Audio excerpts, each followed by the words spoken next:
Thank you. Hello. Hello, hello, hello. Hello. Good evening. Thank you for joining us this evening. We're going to go ahead and get started. My name is Mikayla Knapper. I'm the mayor of Maplewood, and I want to thank you all for joining us this evening for this town hall. We're going to focus on the budget for 2024-2025. We're also going to go over some ballot initiatives that council and I have passed, so that can be on the ballot for you all to consider and hopefully support. And then we're going to have a Q&A time. The purpose of this is really to be, in a sense, a participatory budget session. And so with that, we'd like to hear from you all. We'd like to know what is important to you. What would you like the city's budget or part of the city's budget to focus on, so then we can take that back, see what funds we have available, and then address what you would like to see done in your community. So before I go on, I want to acknowledge the council members that are with me and my colleagues. First, we have Mr. Nick Homa. He is the representative for Ward 3. And then we also have Ms. Chastity Maddox. She is a representative for Ward 2. We are down some council members. It is dire straits when it comes to being healthy right now. As you can see, I have this face mask on. I'm healthy, fingers crossed, knock on wood, but it's a lot of sickness in my house, so I'm trying not to spread that. It's not wealth, okay? It's not wealth to spread. So, with that being said, since I have some sick babies, I will not stay the entire time. I'm gonna head back to the house and take care of them, but you will be in great hands with the council members that are here and our fabulous city manager, Ms. Amber Whipperton.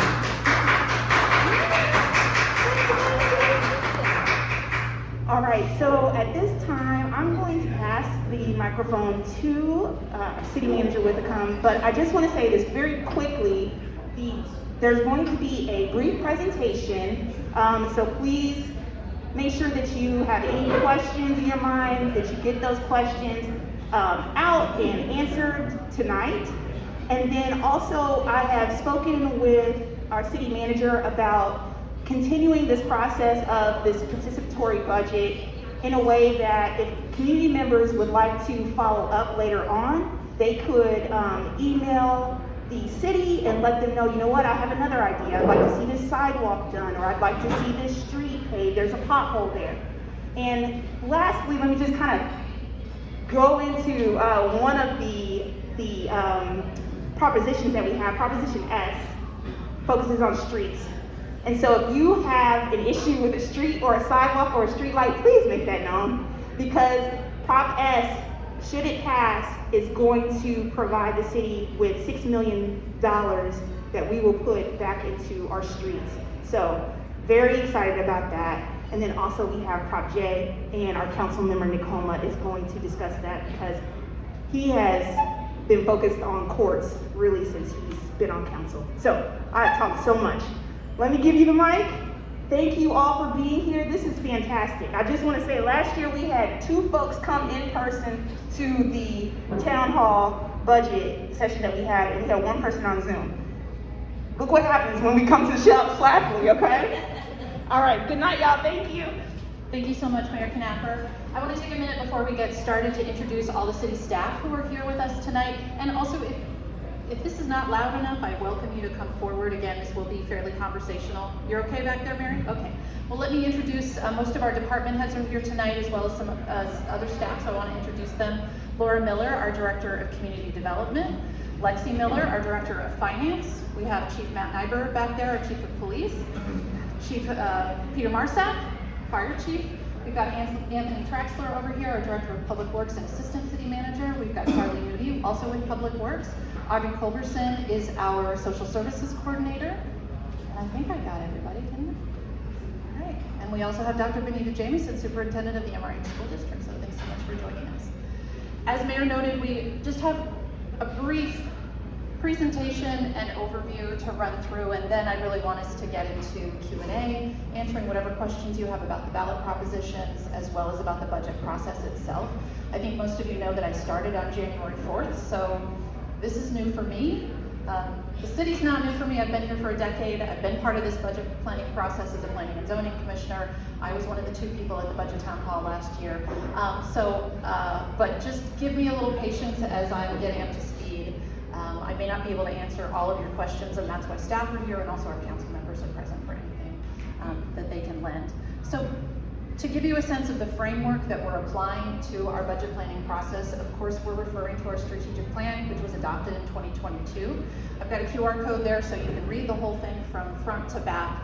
But just to give you some high-level highlights of the city's mission, vision, and core values that were adopted at that time, as well as the specific strategies that were identified as focus areas when we're doing our budget planning. So we're going to be looking, as we define our strategic budget items, to ensure that they are connecting to our strategic plan. This is really our guiding document for how the city is going to express its values and going to fulfill its budget objectives. We also recently adopted a 5-year DEIB plan, also there with a QR code so that you can read the whole thing, because I'm not going to be exhaustive about it, but council adopted this just in December. This is the result of about 1.5 years, 2 years of close study, community surveying, close work with staff to really articulate how the city will apply a DEIB lens to various aspects of the city's work. And again, I'm not going to read these, but is it still working? No. There you go. All right, there we go. But again, it gives you an idea of the framework we're using when we're at the budget table trying to make decisions about what it is that we want to prioritize, and really how we're guiding each other to identify what our priorities are. So there are several areas of focus that we've identified, and we'll be looking both at a cost level and also at an administrative level to implementing. Not all of these are cost related. And one task that is in my lap now that I've started is to figure out our framework for implementation for that plan, but I do encourage you to spend some time looking into it.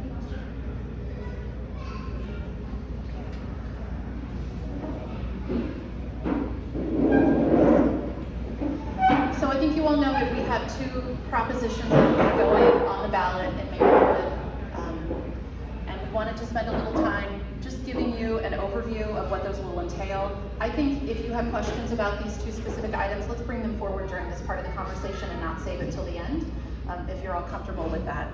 The first is Proposition S for streets. So we are asking for a no tax rate increase bond in the amount of $6 million, which will principally support infrastructure improvements. Now, we do already have a sales tax that supports most of our sidewalks and streets. We have to parse that out based on available funds, about $1.5 million per year. What this proposition will allow us to do is take on a much higher volume of those projects over a much shorter time, and will also allow us to implement many of the recommendations that came forward as part of the recent traffic calming study. We are yet to go down the path of finalizing our ADA study and plan, but we do also anticipate that there will be some ADA improvement projects that will be able to come out of this bond measure. So accelerated investment and at a higher volume over a shorter period of time to allow us to really get some projects off the to-do list, parallel to the work that we're already doing through the existing sales tax funds to service all of our capital needs. Dr. James, yeah? So I was excited to hear you mention the traffic study that was done on Light here. And looking at does that also include consideration for flow of traffic to streets? Like I'm thinking about the school district, Lomire and Martini, and some of the traffic that we have, and just kind of curious if that's for consideration. Yeah, absolutely. And actually, we do have with the study a map of recommended routes that need to be addressed. And I can see Anthony looking on his phone to see if he can pull that up readily.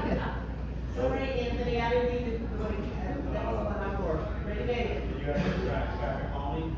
Yeah, cause I'm just thinking about, traffic, arrival dismissal, and maybe consideration for, I don't know, minor.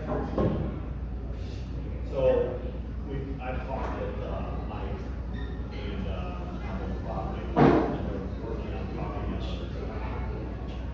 putting no parking on Martini, as far as traffic calming on Martini, speeds. That didn't really come up as far as concerns in the study. We have 5 streets listed, initially, but we're taking a worse first approach based on study. Bellevue, Manchester Road, city limits, Lindover Place, Big Bend Boulevard, Bellevue, Flora Avenue, Clean Station Road, Sutton Boulevard, Reynolds, Clean Station Road, Big Bend, Oxford, Big Bend, and Kensington. That doesn't mean we're not working with you to try to ease congestion, right there, especially particularly when Martini and that. And, but it probably more along the lines of no parking. And I should mention as a follow-up to this meeting, the city will be updating the website area for these propositions, which will include a list of the proposed capital projects that would come with these expenditures, and we will be linking to the traffic study to give a little bit more context to that. So, I looked at the traffic study online, and where I'm at is about a block away from the area of interest. But when the study was done, there's about 3 houses there that were vacant. So, there were no residents to chime in and say, people are running this sign all the time, or speeding down the street at high miles per hour. So if it's not on the study, how do we make sure that it's on the radar? What you can do is you can give me a call. And so, this study is not gonna be, it's gonna be a fluid process. We're gonna basically continue to utilize the spreadsheets we have. And we can, it's possible there's some streets out there that if we have complaints about it and actually study, they can leapfrog other streets. So it's still an open process, but we're gonna be doing this in-house. We've purchased, newer, higher tech, more accurate, street mappers, so we'll be doing that work ourselves. And we can drop that into the spreadsheet, and we'll put it in place. Anyone can, if there's a problem with the streets, feel free to call from the Works Department.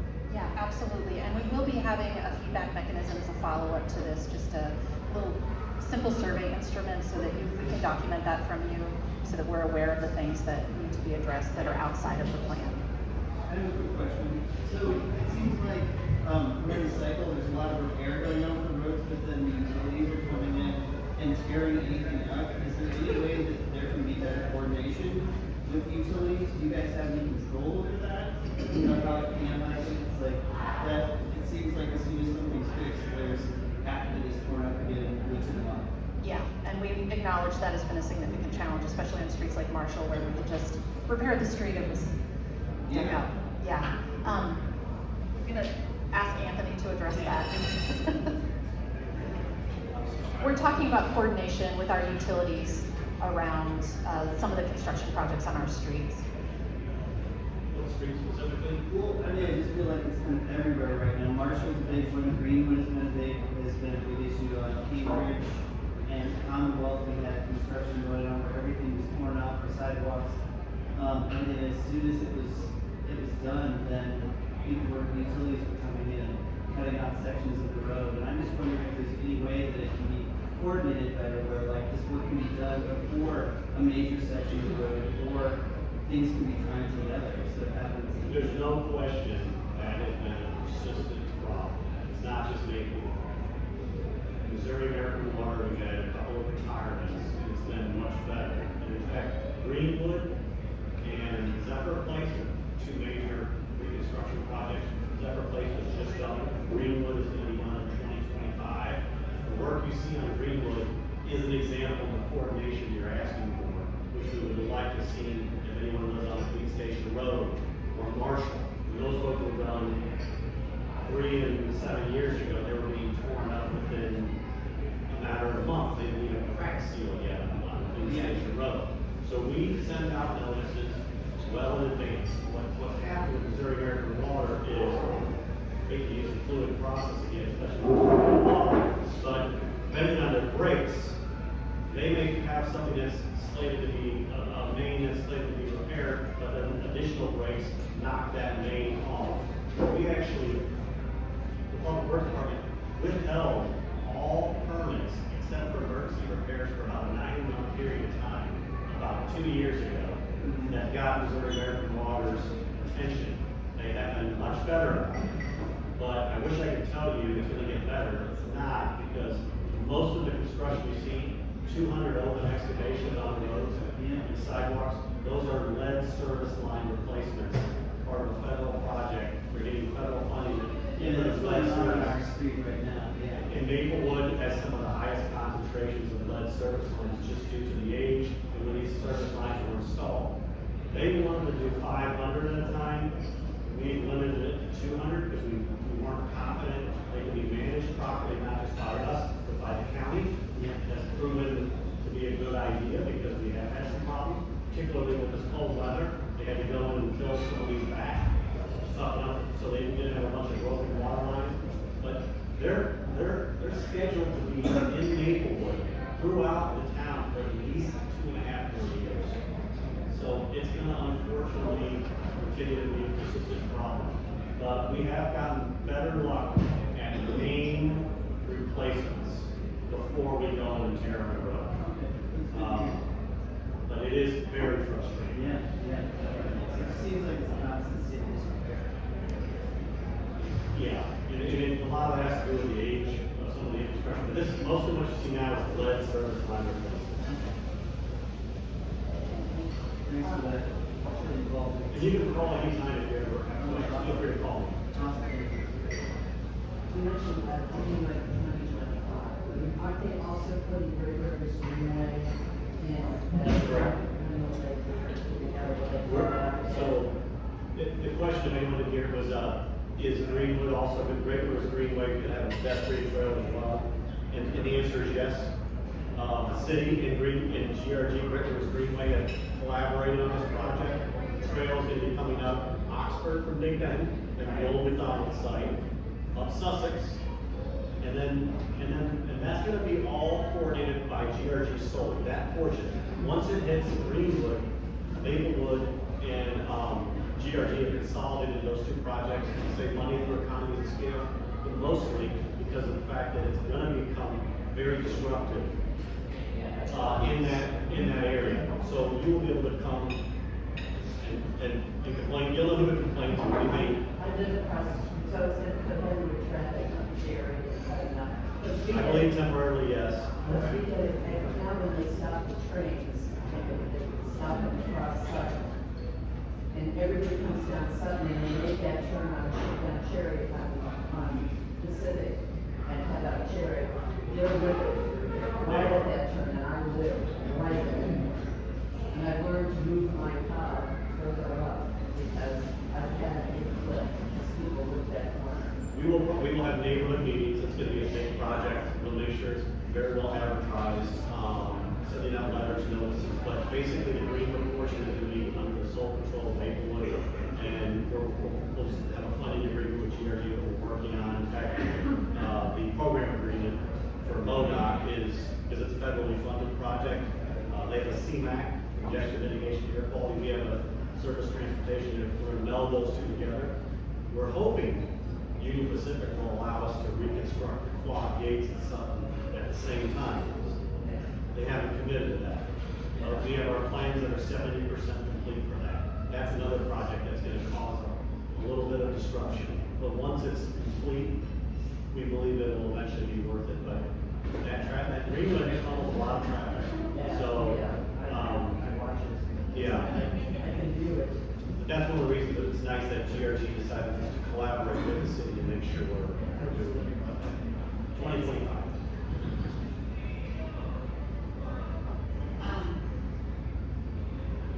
What concerned me when I read this is kind of the general language of it. And from your comments a moment ago, I understand it will be available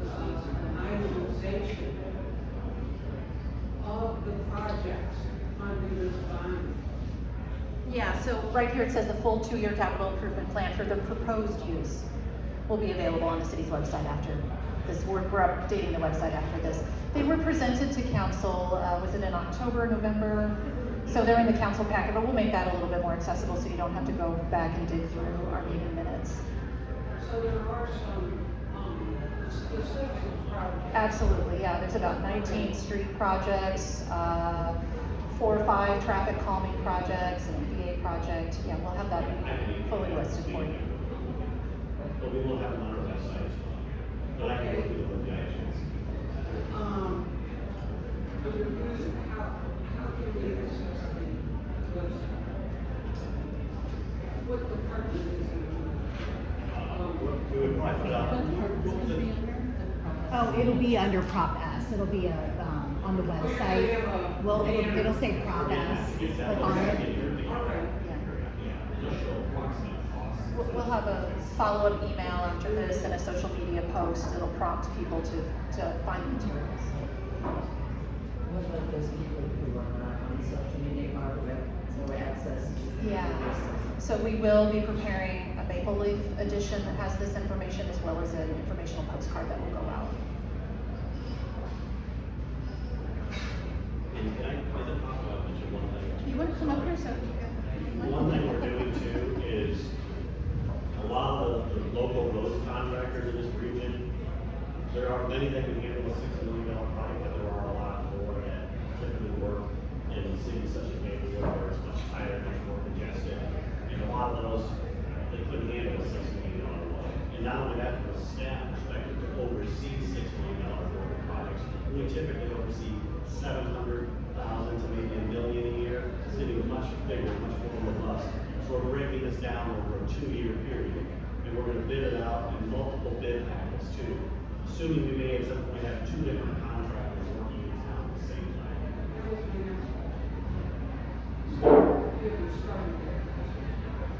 Actually, start with it, yeah, we're putting our bid specs together right now. And the problem is for the April election, a lot of times contractors, we typically bid it out in February and March. So we're doing we've got 2 different bid packets going out this spring. And then next year we'll have 2 for sure, possibly 3 to finalize that. But you would see improvements already this summer should this pass. I have a really naive question. I understand that floating bond is highly regulated, as we see practice all that. How can you tell me how this is no tax to us? No tax rate increase. Yeah, yeah, so your tax rates were already passed, the latest tax rates were, yeah, were lowered in the fall, actually. Those were approved, is that in October? Yeah, so those went down a little bit, actually, from the previous year. Not the bond rate. Not the bond rate, but our overall tax rate. Overall tax rate. Do you want to speak a little bit about how this works? So you have a general obligation bond tax rate, it's a separate tax rate from your property tax or real estate tax. It's just an additional tax for bond, if you pass bond. You currently have a bond out. So we are collecting, I think it's 28 cents? 28 cents. I think it's 28 cents that you're collecting right now. If we don't pass this, so if we're collecting 28 cents, if we continue to collect 28 cents, we should not need to increase our revenue or increase that rate and still be able to get another $6 million because our property values have gone up. So as our property values increase, that 28 cents becomes a larger dollar than it was 10 years ago when our property values were lower, right? So we will not need to increase our tax rate in order to be able to get $6 million, be able to pay $6 million for the bond. Because 28 cents is a greater dollar amount on a higher tax base, and our property tax base is higher than it was when this bond was originally passed. That's why we don't have to raise the rate. The rate is where it's at, we just have a higher tax base. So you're not raising the rate, what you're doing is the value of our homes is more, so we're paying more because our homes are more. Right. Basically, yeah. We're not rate, it's just, it's It's the the same rate, rate. it's the tax rate that doesn't change, that our, what we pay. Yeah, because your property value is well, Yeah. yeah, in general, yes. But we aren't raising the rate, we're not changing anything, we're not gonna add an additional tax. And then your property tax and the real estate taxes, those rates actually went down. So, because those rates for the city went down a little bit, it's actually a little bit of a reduction for the city overall. Now, your school district tax, your county tax, your state tax, your special school district tax, all those, I don't know what those did, so I don't know what your individual taxes look like, so I can't speak to the rest. I can only speak to the city's individual tax rate, if that makes sense. Does that answer your question? I'm gonna have to need a little bit of this. Yes, but that's a good, a fair explanation. Yes, thank you. This is the ballot language that will appear on your sample ballot and when you go to the ballot box in April for your reference. Now we'll move on and talk about Prop J, Councilwoman Homa.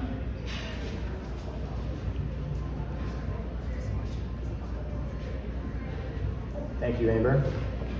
Thank you all for coming out today. I'm Nick Homa, Ward 3 council member. We'll talk a little bit about Prop J, J for Justice. This is a city charter amendment. So any city charter amendment has to go to the ballot and be approved by majority of voters. This particular proposition would change the Department of Law to add defense attorney. Right now, the Department of Law only incorporates the city attorney and the prosecuting attorney.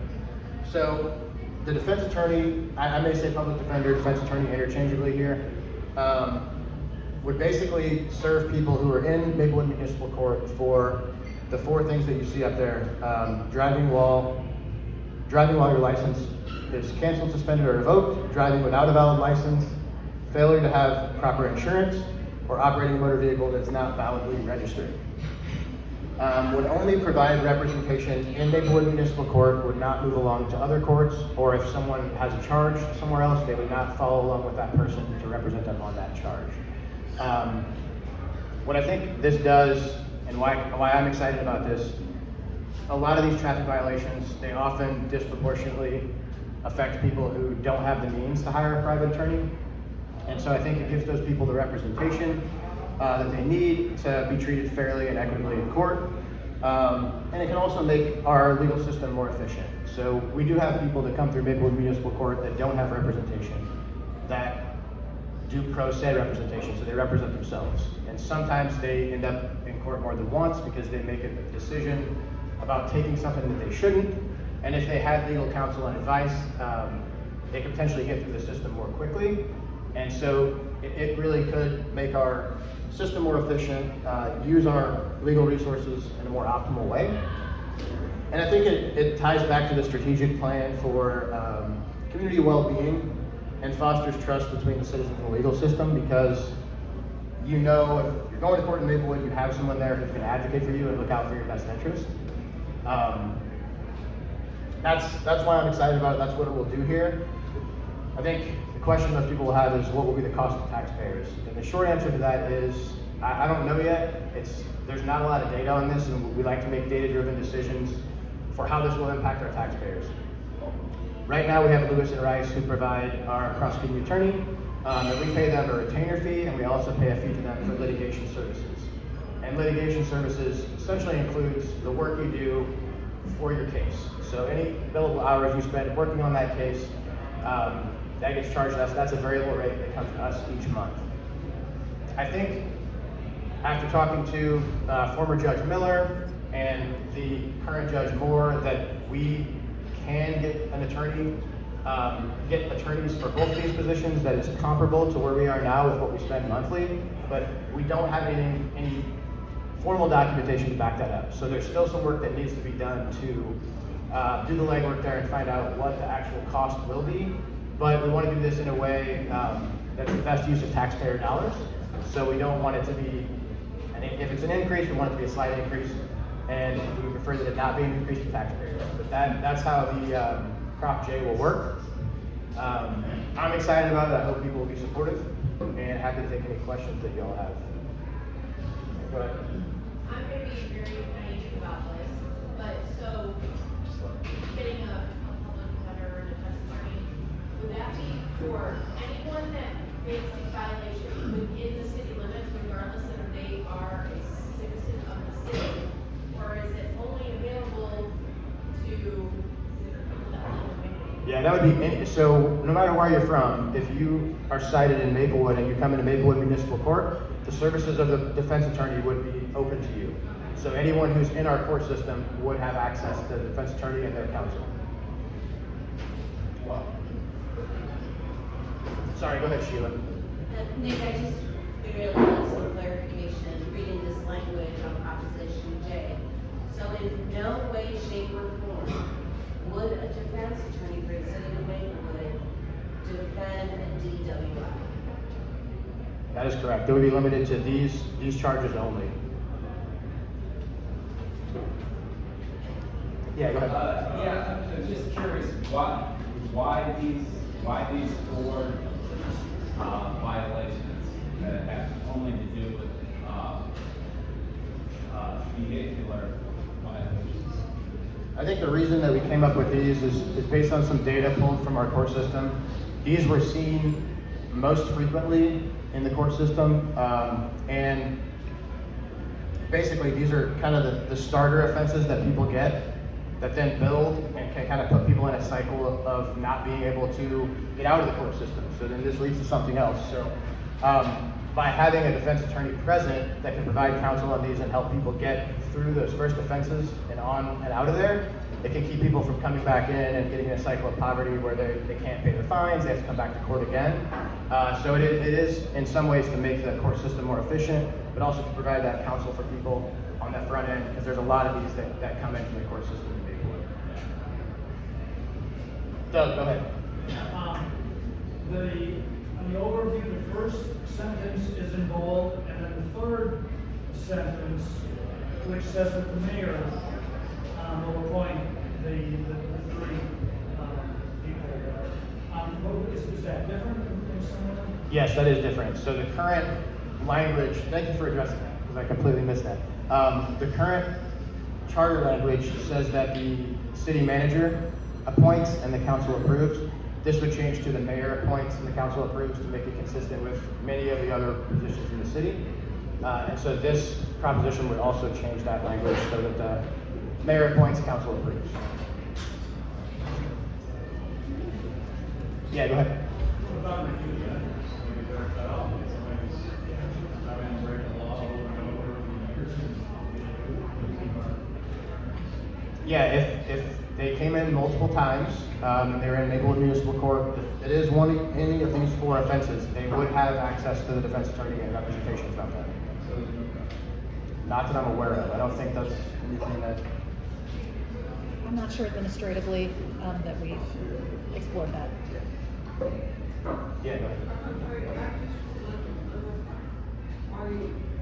Is this available to those who they are indigent, or did you say anyone this is available to anyone? Yeah, there's no means testing. There's no proof of indigency. It's anyone who is charged with one of these and in Maplewood Municipal Court would have access to the defense attorney so that they could get counsel from the defense attorney. So what were the numbers last year? I mean, how many people were we talking about? I don't have that data off the top of my head, but I can get that for you if you want to provide me My with next it. question is, where do you get, how much of it do you pay for a retainer? To Lewis Rice? I think the last time I checked, the retainer fee was somewhere just a little north of $2,000 a month, and then there's litigation fees on top of that. I'm not sure what it. What was that amount? That's variable month to month, depending on the amount of billable hours for the attorneys. And what type of work did they do? That was just for the city, correct? That's right now we're talking about the prosecuting attorney only for the city of Maplewood.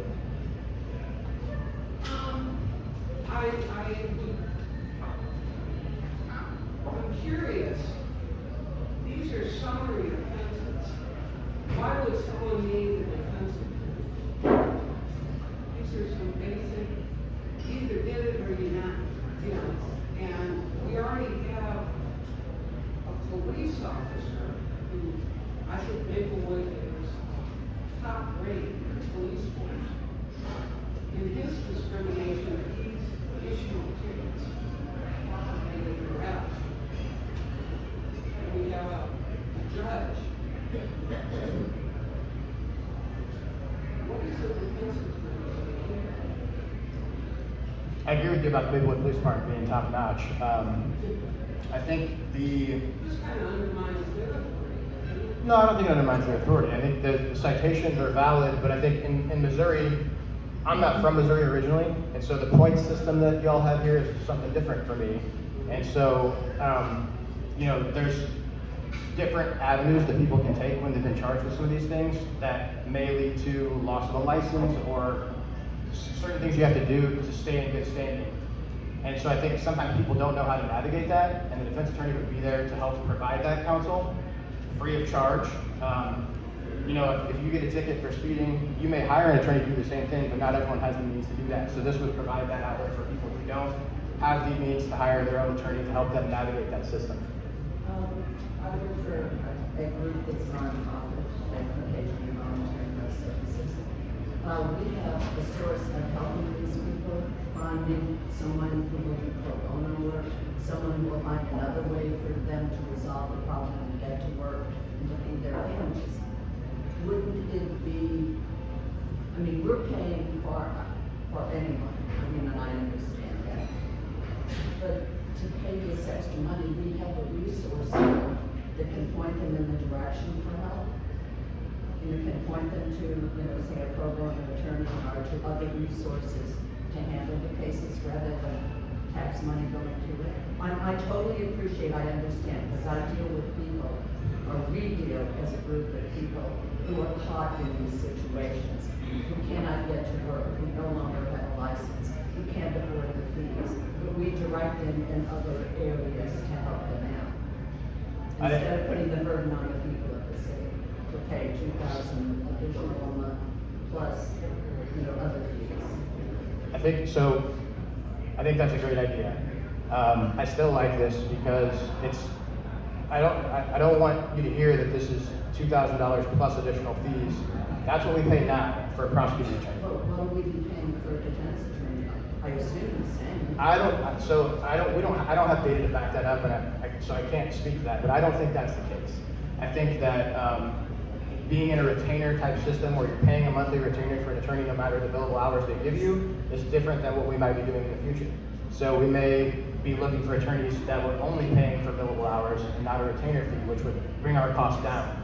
And we may be able to have attorneys who are both public defenders and prosecutors for a similar cost to what we're paying now. I think that would be the idea, to make it best for taxpayers, so there's not a huge increase that's going to you guys for this. The best would be to have a resource also in a job that could direct them to someone and not cost anything.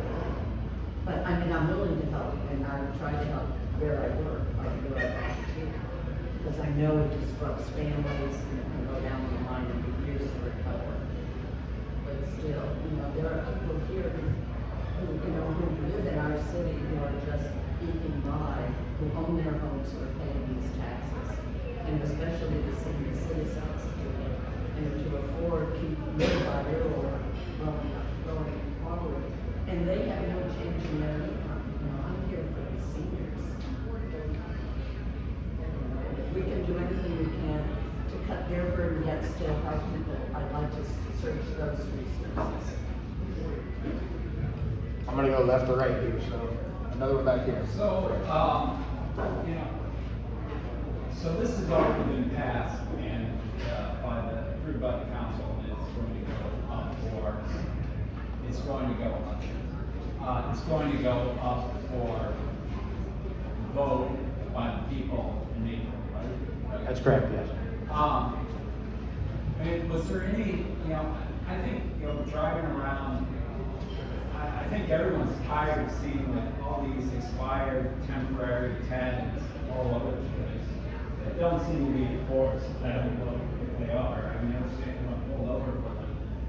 But, in my mind, this incentivizes people to drive without a license, drive without insurance, and Maplewood is going to your defense, did you ever consider the victims of these people, like funding them? Yeah, I've been hit by 2 uninsured drivers that I've been had to foot the bill to get repair work. Thankfully, I wasn't hurt, and my wife wasn't hurt when she got hit, but we're out thousands of dollars. I mean, have you ever thought of, like, who's the victim here, I guess? Is these people who are violating the motor vehicle laws, or is it the people who are impacted by them? And we look at, we're trying to, one of the core missions of the city is a safe city. This, to me, undermines safety. So my question is, why not have a separate service or fund for victims of these drivers? It's a good question. I can only answer for myself here. I can't answer for anyone else on council. I don't think that that's anything we discussed at length. The way my view is, you know, if you can get people in and they can get defense counsel and get through the court system quickly, it keeps them from coming in a second time, a third time for the same offense, and maybe they can use some of the money they're saving to get through this first offense towards paying for their registration. Maybe they don't do that. Why? Because you'll defend them indefinitely. You just said that you could come in anytime, but I don't need to have a license when they Because go these up. are state sanctioned offenses. So driving while revoked is because you've already done it so many times, the state says, we're taking your license until you follow our rules. And they're still not following.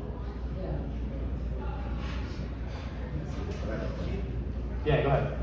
So I'm David Schlafly, thank you all for being here. And I've sent you an email, as you're well aware, and many in the room may know, we have been here at Bottleworks the victim of an ongoing crime spree. We've had our cars broken into out of the parking lot repeatedly for the last year. Horrible. We've had our employees have their Christmas money stolen just before Christmas out of the parking lot. The Maplewood police who are in the room have been terrific. I've said that repeatedly. And there's never been an arrest. The people who come in, the most likely thing that would happen is if they had a violation, a car violation somewhere, might be the only chance that these criminals that are preying on this property could be caught. Now, the idea that as a taxpayer, we would have people bring this robbery business in, if they get pinched, we're going to pay for their defense on those violations. It's just like really incentivizing them to come in. We're already victims of a terrible crime spree. This policy would definitely be encouraging to the criminal set to come in and keep getting us. That's quite a message to send to the criminals. Come on in, bring the robbery business. If you get pinched, we'll get one of the taxpayers slapped and you can pick up your legal bill. I mean, listen. I don't think that this, I want to respond to this. Yeah, we've talked before, I've seen the emails, I'm aware of the issues happening with smash and grabs, both here and elsewhere. This policy doesn't mean that people, they're in court because they've been charged with a crime. It doesn't mean that charge doesn't stick. Well, they never get arrested for the But it's, smash grab. if they're in municipal court, they've been cited for something. That's why they're there. That's the only way. That's the only way that they could receive this counsel is by being in municipal court. So they've been cited for something to be there. It doesn't mean that citation gets thrown out. All the defense attorney will do is work with them to provide counsel on what the best avenue is to navigate that. Well, why are the taxpayers paying? Because if it can be done in such a way that it doesn't increase your tax dollars, then I think it's a great benefit to provide to people who are in Maplewood Municipal Court. We're incentivizing them to come in and bring a robbery business. It takes it away from something else. It's not just help me. I want to make sure I'm looking at this the right way. Can you help me, please? So, David Shaw is very, very valid, right? So, if someone were to be arrested for like breaking in a car or stealing a car, would that be referred to county court? I don't know that. I'll defer to Chief Nyber on that. If it's a juvenile, it goes through the state system. As referred to juvenile court, which is under the state authority. Depending on the dollar value for an adult. So felony is what, 500 or 700? 750. 750. And if there's a series of it, it can be incorporated into a felony. Regardless, a misdemeanor would go then as a theft, property damage here. But this is specifically talking about, and I'm most concerned about the motor vehicle insurance. Like our friend here said. But can you please help me if I'm thinking about this in the wrong way? If we had a defense attorney to represent someone that couldn't afford an attorney or access to an attorney, would it actually save us money because of court costs?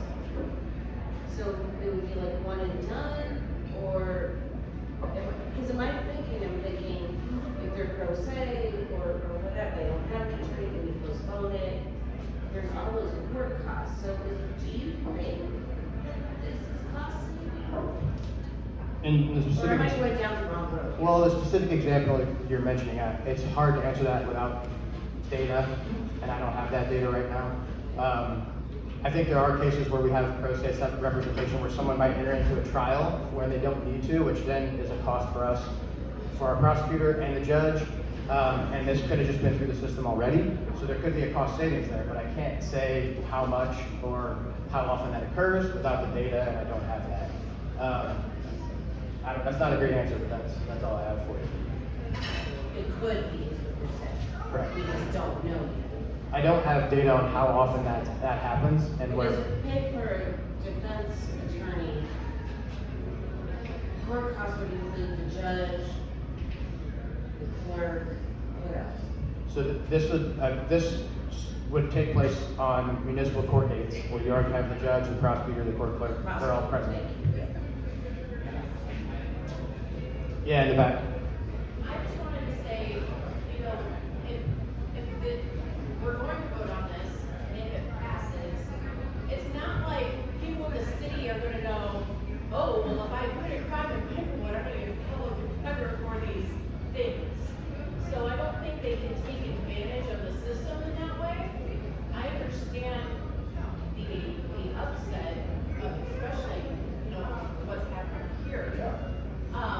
But just to say that someone who did this is the same person who did that, I don't think is fair. And obviously the police department is doing everything they can to catch those people and monitor things. But, you know, as a judicial system, you're supposed to get a public defender if you can't afford one. So why isn't this already in place? They would get a public defender if they went to, if they certified their case to municipal courts, to St. Louis County Municipal Court. At that point, they could apply for a public defender. Yes, it does cost money to certify their case to municipal court, but if they were not happy with the decision that the judge and Maplewood gave them, that's an option that they could do. But it does cost money to take that case over to municipal court. And then once in municipal court, because that's St. Louis County, they could apply for a public defender at that point. Do they know that that's an option? Most defendants should know that they can appeal any decision from any judge in any court anywhere, but some people don't, if it's their first time. But yes, there should be some type of paperwork or something somewhere that says, I don't like that the judge said I was guilty of speeding, and I wasn't guilty of speeding, so I want to take it to municipal court. You can absolutely do that. Dr. Jameson, go ahead. So I'm always devil's advocate, and thank you for sharing, and thanks for the perspective in regards to who are we referencing. So when I look at the items listed there, where it talks about driving without valid license, failure to register a car, and going back to the why, what I think this particular proposition is supposed to address, and I wrote down reducing racial disparities in the justice system. So being a person of color, sitting in the space, I will tell you that when I think about those charges, I think about primarily people of color being impacted for those particular charges or offenses. Police officer. So I guess when I think about this, I'm thinking about inequities that exist and how do we provide access to resources. So when I look at this, well, I hear you,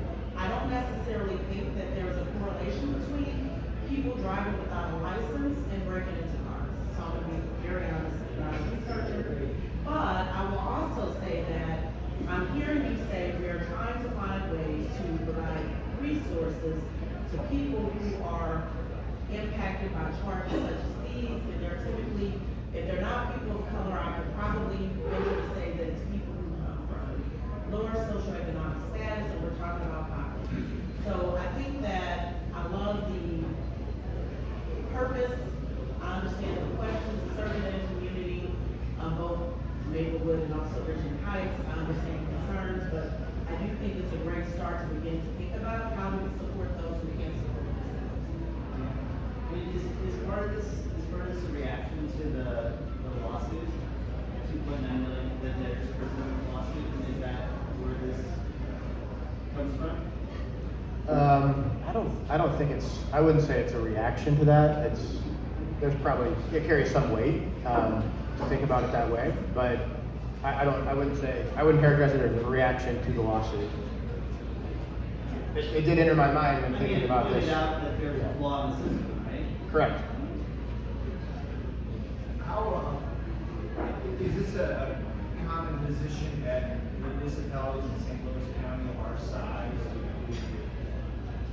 No, I don't believe it is. I don't know of any municipalities. This would be a novel position, if you will, at the size of Yeah, I think we would be blazing the trail here, as Maplewood often does.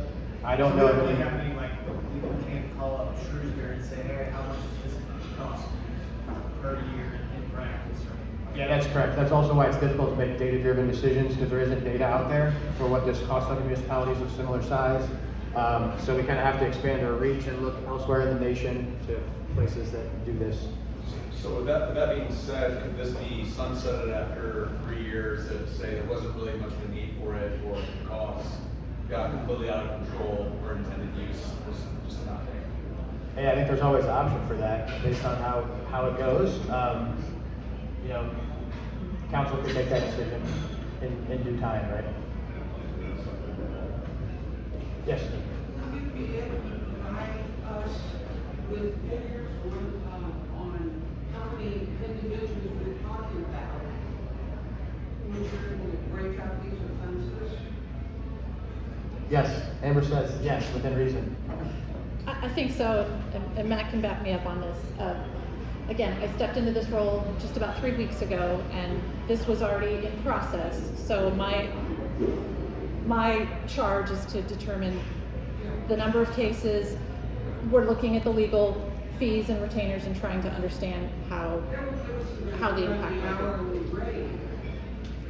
Yeah. Right. Well, the retainer is set by our current council. That's a choice that we make as a city. So Nick, this is your ward, correct? That is correct. Do you recognize it? Sorry. And the job will be easy since there's no income requirement. You don't have to filter out low income individuals in those figures. Because we're going to provide, let me just reiterate, we're going to supply defense counsel no matter what an individual's income. In other words, Well, it wouldn't be mandatory. If you want to bring your own private attorney into municipal court, you still can. You wouldn't be required to use defense attorney, but the defense attorney services would be available for anyone, regardless of income, who comes in. Correct. But I guess I would continue to kind of push, and I don't want to belabor because I know this is what the room has others, and they'll make it clear, but continue to kind of talk about who would take advantage of the resource. I don't see a millionaire in taking advantage of a resource or non-registering their license plates. I would be more than happy to support kind of research with that. Again, it's not perfect, but I do I'm saying that the calculation of dollars makes it easy once we break out those offenses. I think you also can collect data to the question that was asked around looking at data across 3 years. And so if you find year 1, year 2, year 3, and we're saying whether or not this particular crop could be sunsetted, if the data doesn't report that there's a need for this, then I'm sure that there's some conversation. But there's also a way to determine whether or not who's actually taking advantage of the public defender. Again, I think it's a great great start, and as we talk about being progressive in the neighborhood, I say kudos to you guys, particularly when you see that this is an ongoing problem. Yeah, go ahead. Do you, your Ward 1, this is your Ward, correct? 3, correct, 3. Do you recognize that there has been a crime issue? Yes. Okay. And can you have you described this evening what the issues are of crime in this particular area?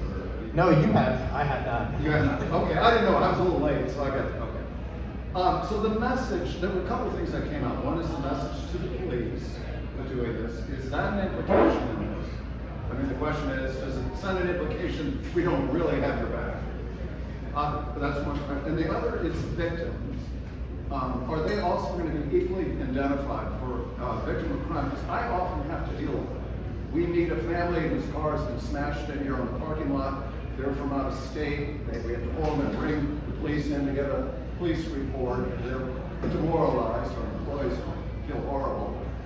It's a terrible day for us to go through a crime. So when we talk about defending offenses, there's the other side of it. Is that being given equal attention in this?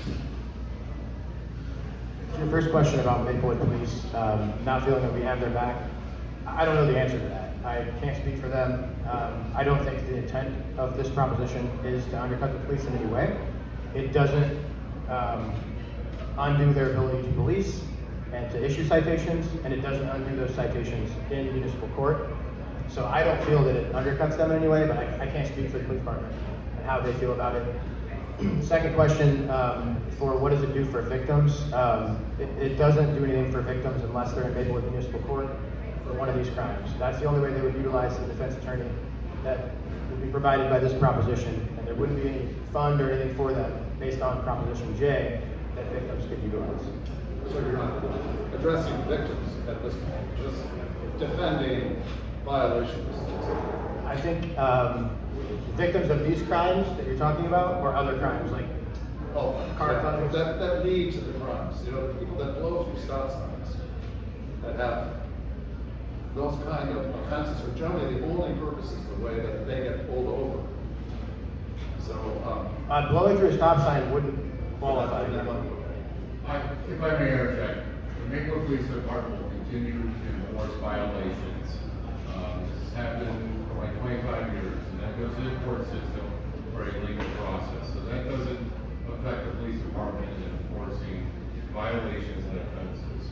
When it comes to the vehicle break-ins, Mr. Swack and I had a conversation, update the community on a couple matters related to that. You know, that's separate from that, and that deals with those are going to be more state court issues, deal with those vehicle break-ins. So I don't think I answered that. The Maplewood Police Department, we don't get involved in any politics or anything. We'll continue to enforce offenses, and as a court system, whether it goes to the state or municipal level, that doesn't affect any enforcement. I'm not going to say on paper, this just has kind of a raw look. When you come in, you have a violation. When you come to Maplewood, this happens, we'll pick up an attorney for you. You know, I mean, that is. Mary's been waiting a while, so go ahead. In the very beginning, I was listening to everybody, and everybody has such good notes. And, Mr. Shapley, you should be an attorney, I swear to God. But I think you're mixing apples and oranges here. I don't think we can equate to this, what our city council is trying to do here is, it's intonally to what Dr. Jameson said. They're trying to dismantle the racist system that is inherent in our schools, our businesses, and our courts, and our healthcare system, and just about everywhere. Our police are doing an amazing job of dismantling racism and coming back. But I'm proud of our council for being an innovator in everything, I think the city is innovative. It's progressive, and yet because we're so close-knit, we all have to listen to each other because somebody was like this in softball. So I still like them, even though they're inferiors. And so, and I just want to say, I'm just proud of our city. Everybody here has an amazing voice and should be heard. And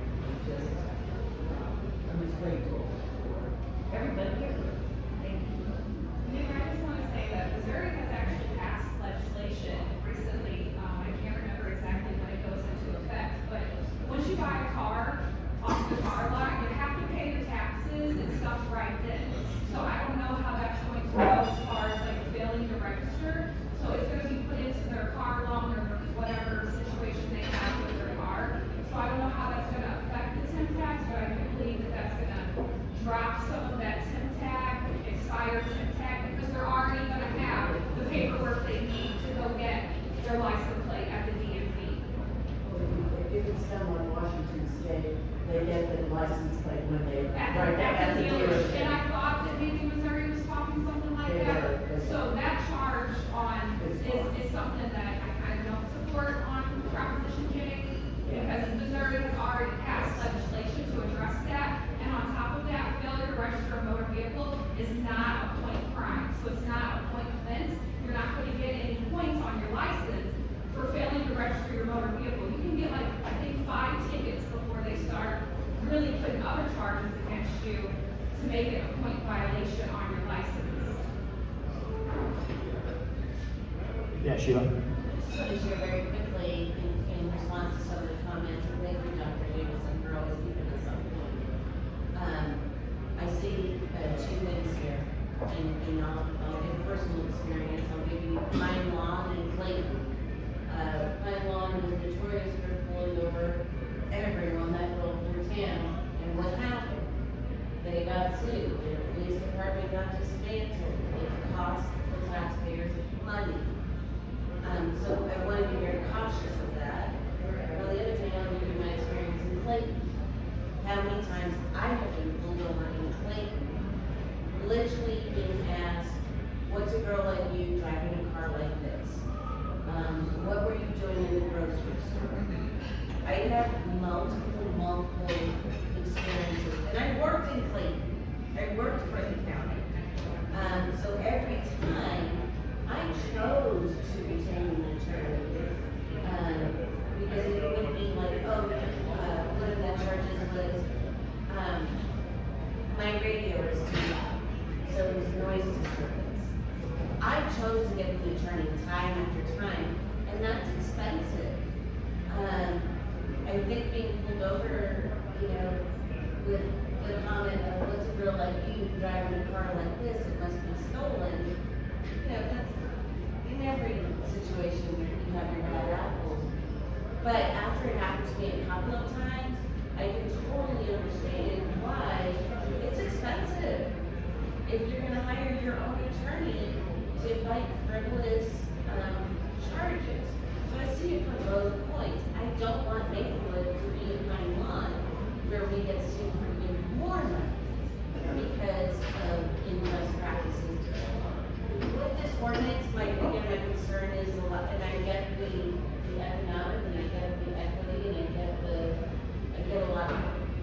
I really do. I mean, to make money, you gotta make certain sacrifices. My only issue with that is maybe the insurance. But I just want to present 2 points of view here that, A, I don't want Maplewood to be sued, like, you lose our revenue in our police department. But at the same hand, I'm also giving you my experience of how many times I got to get an attorney. I wasn't speeding, I was doing regular traffic laws. These were the actual statements made to me when I was pulled over multiple times and one misguided. Yeah, go ahead. I would just say, people who are not registering their car are not paying their personal property tax, which goes to support the school district largely. So that's a concern. But with the mayor having the control now under this proposition of choosing the prosecutor, the defense attorney, given the recent controversy over the mayor's hiring of the city manager, is that something that I guess we want the mayor to be in control of hiring the police attorney? So how did that come to be? So the mayor wouldn't have control. The mayor would appoint, and the council would have to confirm by majority vote to get that person into that role. So the mayor doesn't just pick someone out and put them there. You still have to have the council, you still have to have the number of votes needed for the council to confirm that individual. This just brings it in line with the rest of the charter. Many of the other positions are.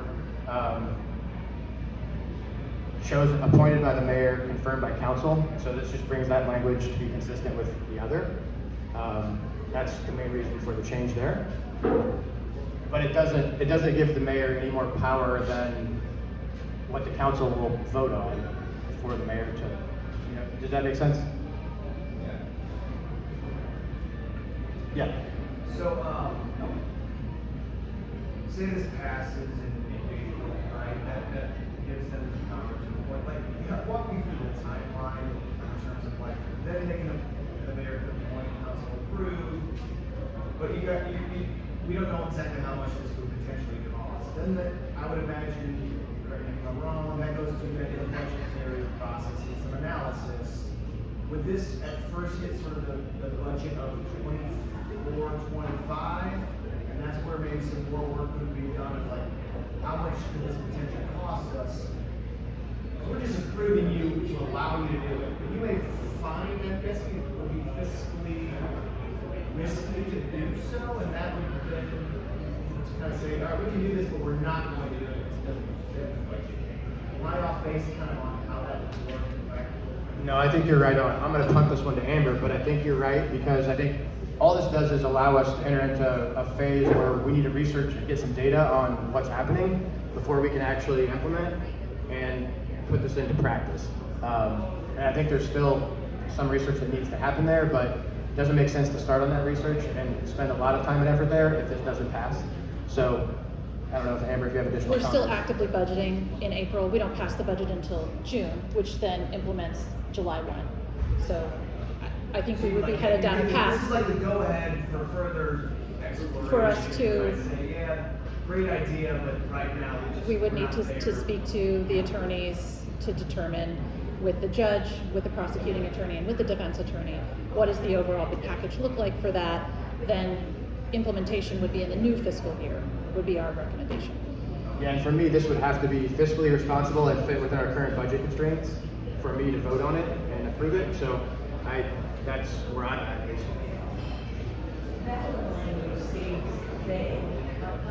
We have a word count maximum.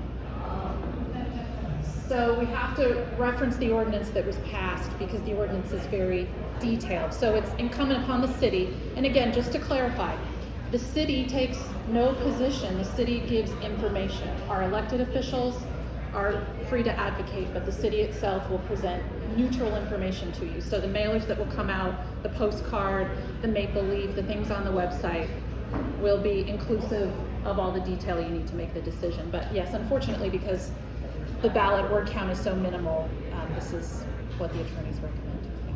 And there's no fiscal note required, like you see so often in statewide ballots where they have to say what the cost would be. That's not a requirement for this. Yes.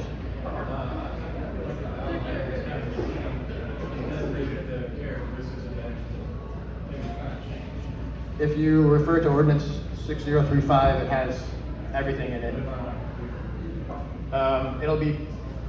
It'll go out in mailers, it'll be posted on the website, it'll be in several locations that are accessible for various different types of medium, so that most people should be able to access it and read exactly what the ordinance states and what would change based on voting yes for this.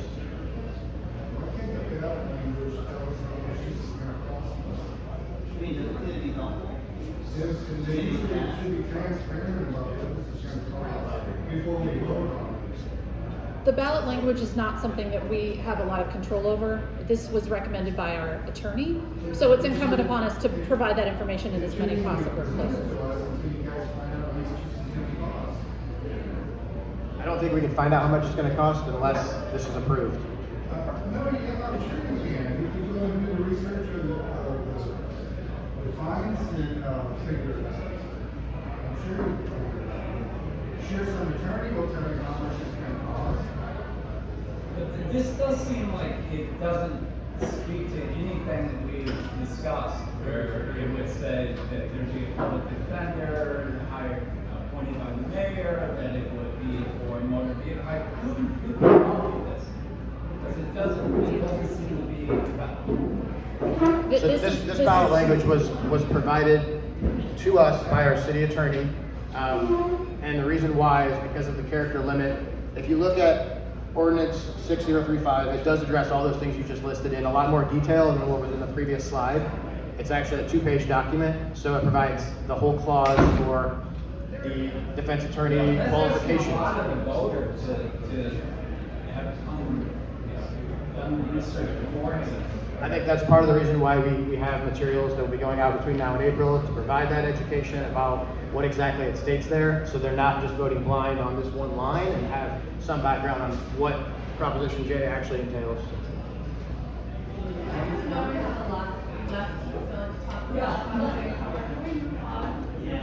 Yeah, I'm happy to get off the hot seat. Thank you. I don't have all the questions for everyone. Thank you, Dr. James. And this is absolutely the purpose of a town hall. That's why we want to have us here together to answer these questions and to service these. And we've got the press here taking diligent notes so that this can be offered more broadly to the public. But again, there will be materials, and we're getting a sense from this conversation here that we need to probably issue more materials than we were originally planning. So again, that is a benefit of us together in this space. I think in the interest of time, we probably don't need to do an expansive budget drill down. This is all publicly available information, but I wanted to just provide a little brief overview so that we could talk quickly about some of the priorities that we are working on this year and some of them that we are looking to budget for next fiscal year. So as we're going into this budget planning process, which is essentially kicking off tonight, and will be followed by a strategic budget work session at our city council in February, and then staff is working throughout the next several months to figure out what it is that we can afford to fulfill. So just at a very high level for everyone's information, this is our revenue snapshot. Obviously, a great majority of our revenue comes from sales taxes. So that is something that we are always focused on, always interested in ensuring that our businesses are successful, that we have commerce coming through our city, and that we have a high volume of capture on sales taxes. And just to give you also a sense, this is our general fund. This is where most of our payments flow in and out of. These other sources, I've italicized those that are debt service funds. Those are debt service support comes in and goes back out to pay the debt. So those are not funds that we really have discretion to do anything with other than to service our debt. The rest of them are special use. So in other words, restricted funds. The purpose of the fund is explained to you there in the title. So this is not money that we have an opportunity to spend out, broadly within our discretion. These are already restricted to these particular areas. So that is the majority of our budget is special use. In terms of expenses, the greatest majority of our expenses obviously are on public safety, our police, our fire, our public works.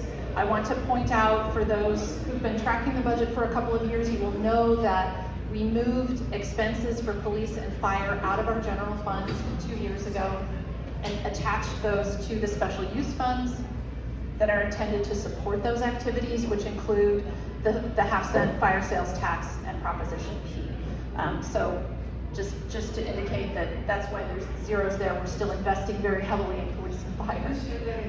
Yeah, so if you'll see the actual for this current budget year, for previous year and our actual for this budget year, those cells are blank.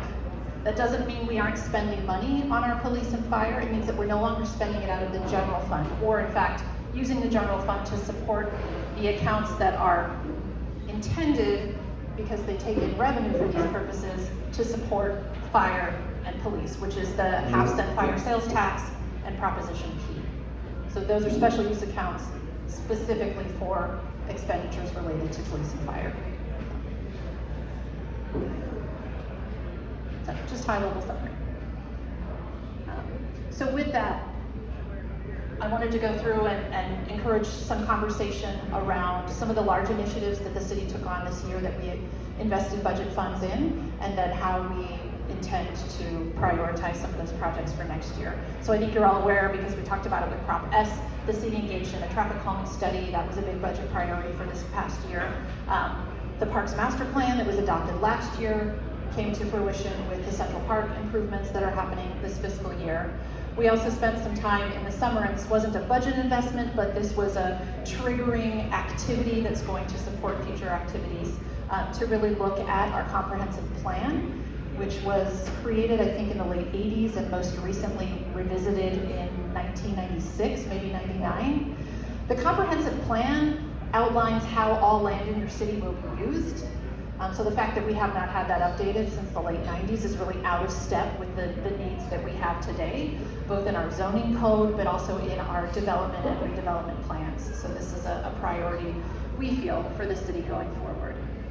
So with that, some of the large initiatives that we're looking to budget for in the coming year would be to develop a new comprehensive plan. Again, this regulates all of the land use in our community, but also we know there are opportunities for development and redevelopment. And until we have a framework that says to our community and to developers, this is the purpose and these are the goals.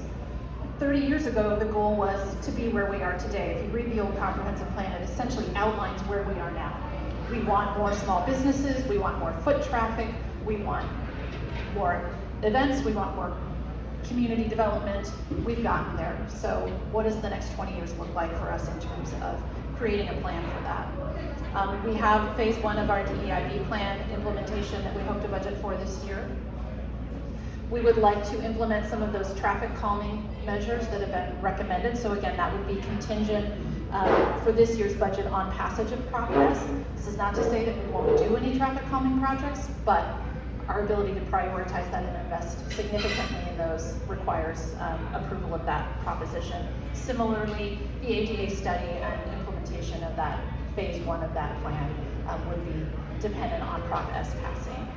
We will continue to invest in park improvements based on that Parks Master Plan. I think we're working through identifying which park would be next to do that. And then, as Anthony mentioned earlier, we will be starting the Greenwood Avenue reconstruction project that goes along with the Great Rivers Greenway. A majority of this project is being supported by federal funds and by Great Rivers Greenway, but there still is a cost implication for the city that we would need to support. So, I think with that, we were hoping to get a little bit more discussion and feedback on, I think we can skip one, the first bullet. But any of the other items presented or other questions you have about our budget process, about things that we're hoping to prioritize for, again, there will be a strategic priorities session with the council in February. That will be a full work session where we will be presenting, again, some of those big picture items and discussing that with council and getting their feedback on how they'd like to prioritize that. Yeah, Dr. Jameson. So I definitely want to start that's posted around what services provided by the city to my value as a superintendent. So Chief Binder and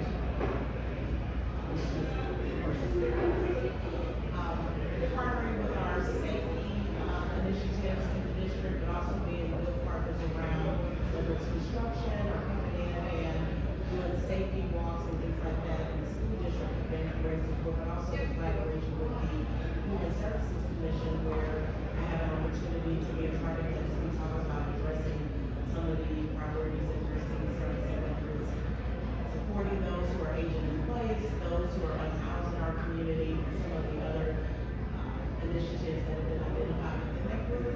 So for me, I value the partnership with the city, it's being present, but also ensuring that the city has a voice in the decisions that are made, because the impact when we think about the city being a macrocosm and the school district being a microcosm. So I'm trying to support that effort. So just want to say thank you for having me and allowing my voice to be in this space, and also continue to think about the collaboration between the school district and also the city.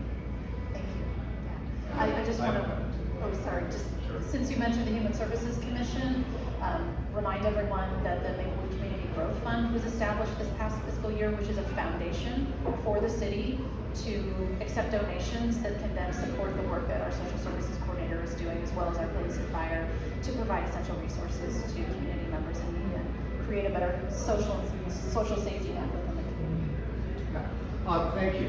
This is a pleasure. So again, David Schlapp had spoken earlier. Many of you may not know that the brewery is not really my cause for making back in '07, I came to Maplewood, unrelated to this brewery at all. And I'm a developer, and I purchased buildings on Sutton, known as the Mill, where Saratoga Lanes is, and it was in deterioration. And my son August and I have been working together for many years now. And we have redeveloped, I don't know, 11, 12 buildings. And so we have in our, we call our family. And I'd like to mention to you that all these buildings that I have rehabbed or redeveloped now for the last 15 years, not without any, I did not do it with any tax incentives or any city incentives. I did it alone. And each and every building was purchased. I took out a mortgage and literally we put our house up with my wife to do these buildings, and they were all empty. And we would rehab them, we would go out and lease them, and we'd fill them, and we are so fulfilled. I mean, the community that has been built, from side project to Blue Duck to living room to Bolliers, many of these businesses you are all very familiar with and are very proud of. But the real driver behind them in this room you may not see. They're the larger employers: Sensible, Healthscope, Design and Detail, St. Louis Lighting, large organizations with a lot of employees who have good American income that were able to move to Maplewood, buy a home, and begin a life, and will put their children in Maplewood Richmond Heights School District. They're very proud of it. We're very proud of it. So we've watched this growth, and we've watched this family come together. We watch them in their homes. So as you look at these budgets and everything, we're keenly interested in it because the development of these families, the development of that growth, is the aspiration for me when I watch children walking home from Maplewood Richmond Heights School, and they cross through this down Sutton and go through the Loop Park. I would like to believe that they aspire to see these great businesses that have prospered in Maplewood, and they tell themselves, I can live here. I do not have to move to Dallas, Denver, Chicago, like many of our 20-year-olds. This place is really cool. Because they see these incredibly talented people that populate Maplewood. And I will tell you that many other cities would love to have what has been built here in Maplewood. This is great. These are creatives. These budgets and this attention and what is happening in this room is really essential. I'm very grateful. I just want to tell the story from my lens, and how important that is. And as these buildings come up, I think the taxes have grown awfully high on these properties. And I think the reason is these values are low, the rates were set higher, and now as the values go up, the rates are becoming a burden. And so we're going to be probably a lot of trouble there to figure out how to rebalance the city. Because we don't want anybody to leave. We also want to know that when families come here, they can grow, they can expand their home, and they can find this to be a place to raise their children, and ultimately, the ideal is that the children will choose to live here when they grow. So I thank you for allowing me to just give my brief lens, probably associated me with the brewery. But that's my actual cause. Thank you for that. And I think you bring up a really critical point that I know the school district has been grappling with for many years. How do we create and sustain affordable housing? Because we have an amazing school district that brought a lot of us here. My husband grew up here, but the reason we moved back here was for that school district. How do we make that accessible to the greatest number of families?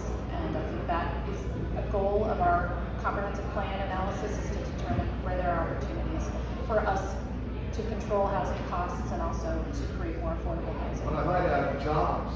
Absolutely. Quality jobs and opportunities are crucial.